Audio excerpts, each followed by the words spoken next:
Hey everyone, welcome back to Dad's Bedtime Stories. Don't forget, if you like the podcast, it really goes a long way to share it with others. And if you have an idea for the podcast, just have your parents or trusted adult write to me at dad.bedtimestories@gmail.com. I actually just got a suggestion tonight, which I'm pretty excited about making in the future. But right now, we're going to move on to episode 107. Actually, I'm pretty sure it's 107. Just let me check. Yes, it's definitely 107. The Dino Rider Competition, Part 3. Time for some archery. Now, if you remember from the last couple of episodes of the Dino Rider competitions, the main character, also known as the bringer of the dinosaurs, is competing on the dinosaur planet to become one of the best dino riders. So as usual, it's time to just close your eyes, get as comfy as you can in your bed, and imagine yourself doing what the kid in the story does. Now just imagine yourself waking up. You look around and you seem to be in some sort of rustic-looking cottage. Oh yeah, you remember you're on the dinosaur planet in the middle of a Dino Rider competition. Spaceship, you say? What was today's competition supposed to be about again?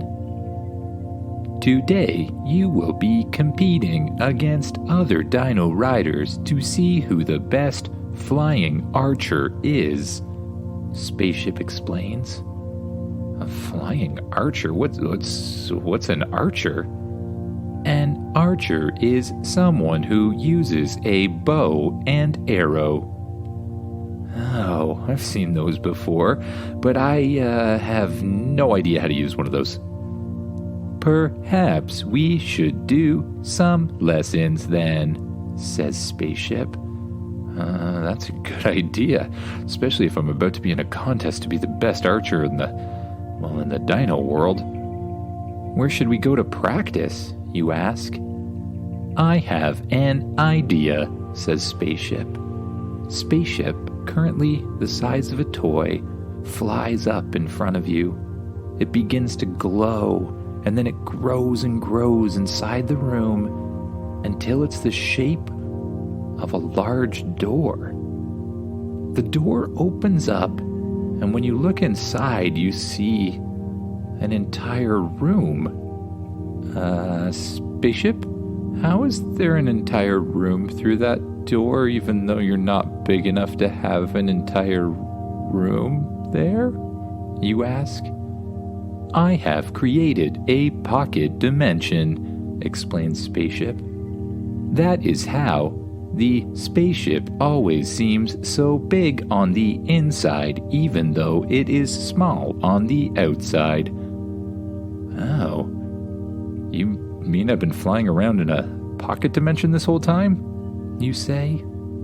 Yes, says Spaceship. All right, good enough for me. You walk through the door and it closes behind you.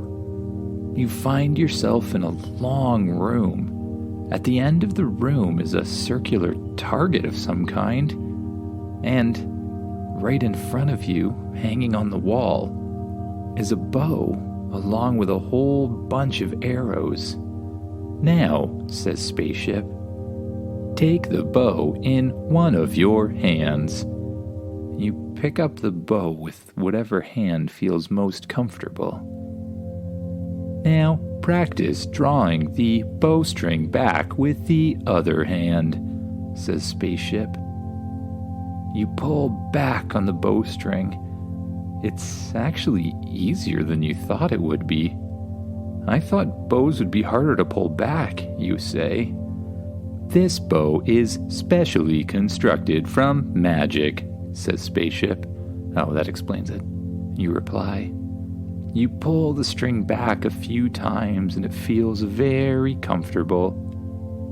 Place the back of the arrow on the string and lean the arrow up against the bow, explains Spaceship.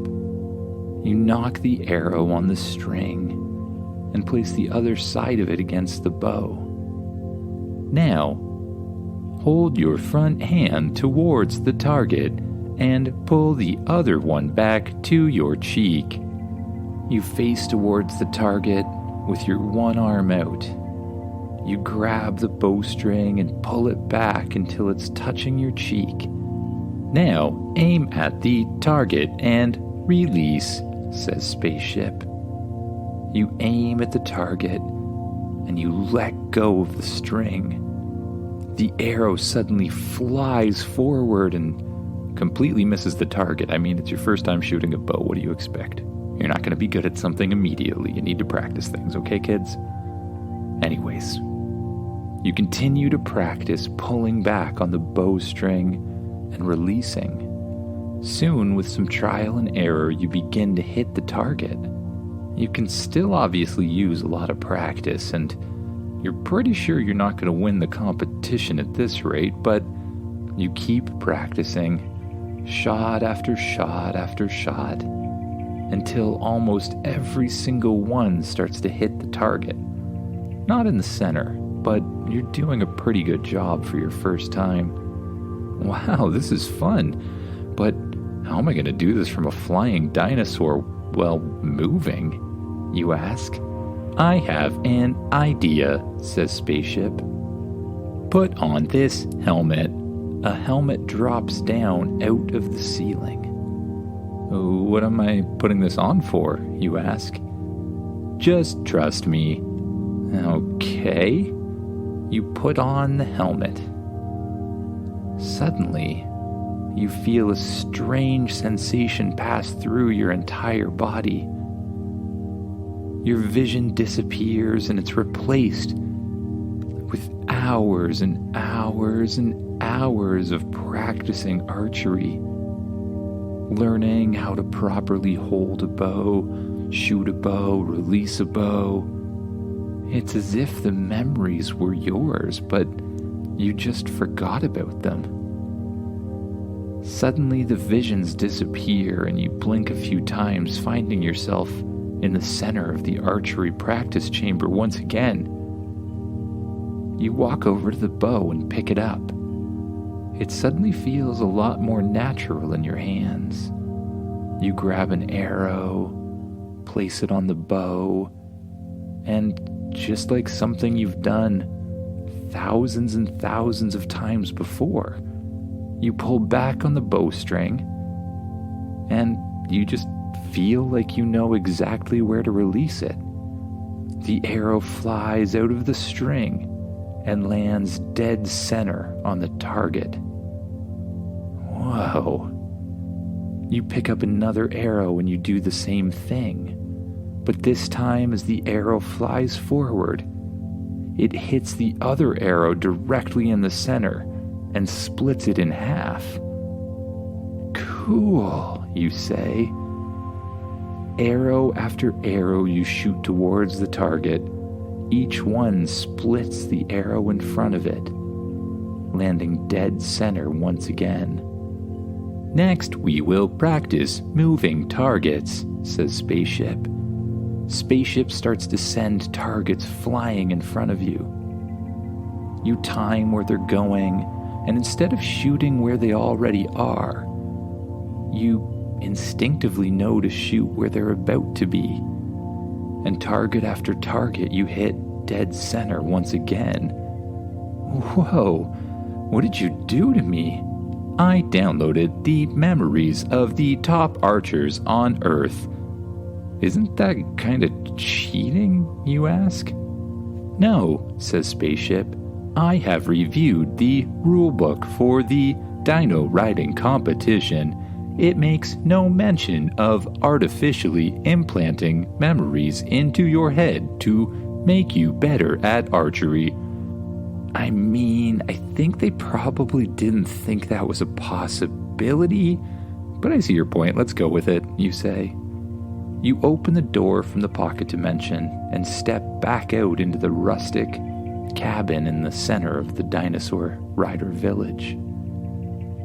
You bring your bow and a bunch of arrows with you, which you mount on your back.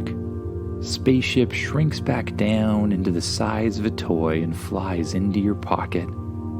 Changer, you say. Let's get going. We gotta get to the competition.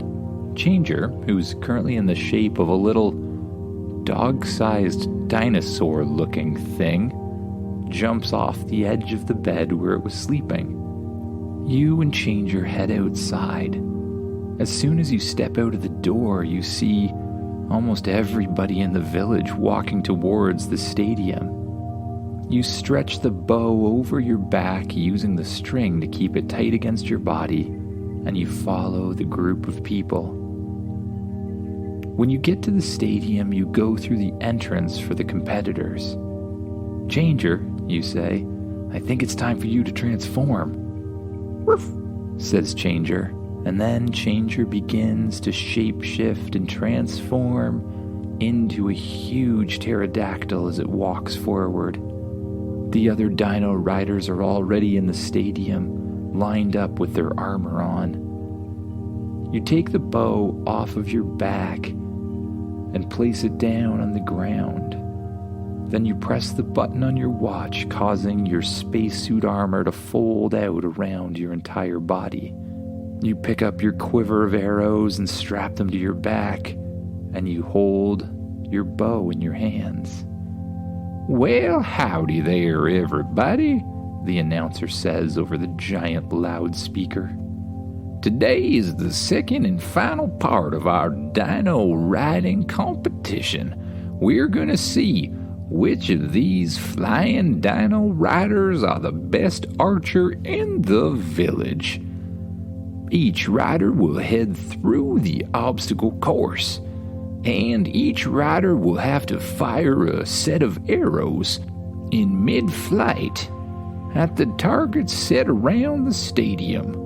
They will be judged on both speed and accuracy, getting a mark for both. The top-scoring dino rider will win the title of the best dinosaur riding archer.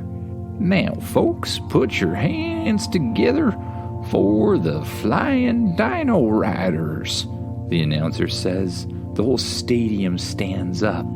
They clap and cheer and shout, and you can just see how excited they are. The first dino rider climbs on top of their pterodactyl. 3, 2, 1, and go, says the announcer. You watch as the dino rider flies up in the stadium. They quickly fly through a set of hoops, and as they pass each target, they slow down a little, aim their bow and arrow, and fire.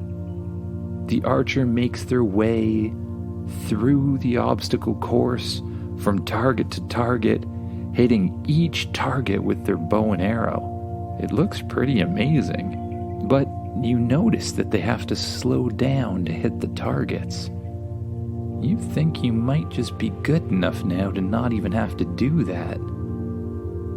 One by one, the dino riders take their turns flying through the obstacle course and shooting arrows at each of the targets, until finally, it's your turn. You climb on top of Changer, you pull an arrow out of your quiver and carefully nock it on the bow. You stretch it back and forth a couple of times, making sure it's ready. You stretch your neck left and right, and then the announcer counts down. 3, 2, 1, go, the announcer says. Changer runs forward and flaps its wings, quickly shooting you up into the air.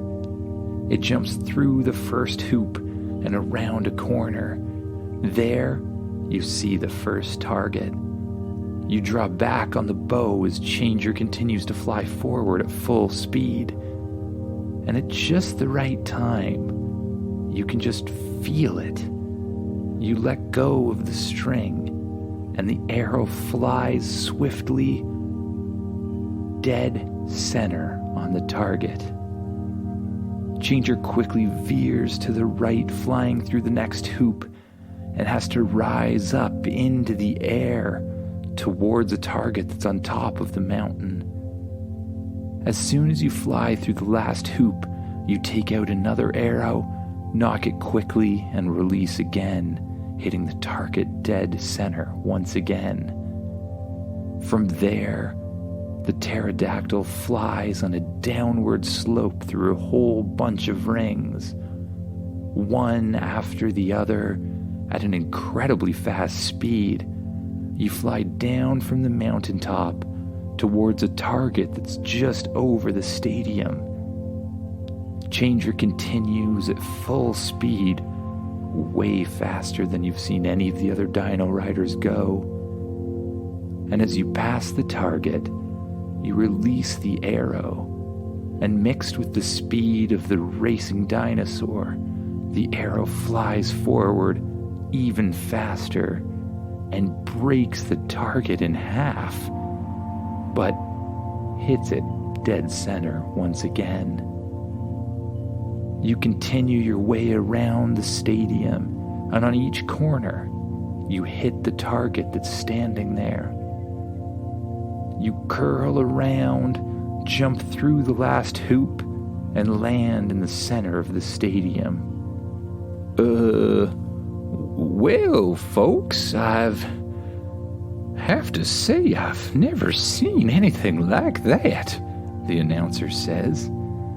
I'm waiting for the official results from the judges, but I think it's safe to say that not only was that the fastest time we've had, but by far the most accurate. Those archery skills are something to be feared, says the announcer.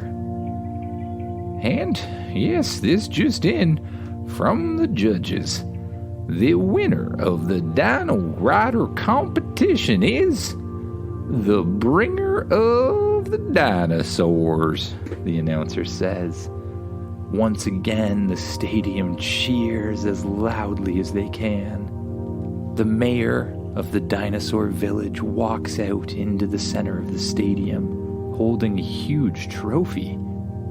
On top of the trophy is a carefully carved wooden picture of an archer standing on top of a pterodactyl.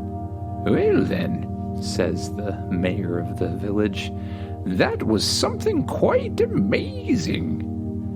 I present you, the bringer of the dinos, with this trophy. The mayor hands you the trophy. You hold it up in the air, and the stadium cheers once again. Well, thanks, you say, but I think I better get home. I forgot to tell my parents I was staying overnight somewhere, and they might be worried.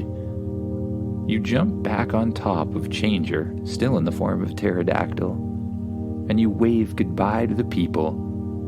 Changer runs forward and leaps into the air, then flaps its wings again and again, rising higher and higher above the stadium. You watch as the dinosaur village disappears below you, and you fly over fields and trees, lakes and rivers, until you see a familiar sight in the distance, the dinosaur base. You slowly sweep into the dinosaur base, landing right beside the portal that can take you home. Changer shrinks down back into the form of a dog, and Spaceship flies out of your pocket. Spaceship, you say, set a course for home. Understood, says Spaceship. The portal lights up a bright blue color that looks like water, and you, Spaceship and Changer, jump into it. Suddenly you're floating directly in the center of a wormhole, with bright colors on every side of you.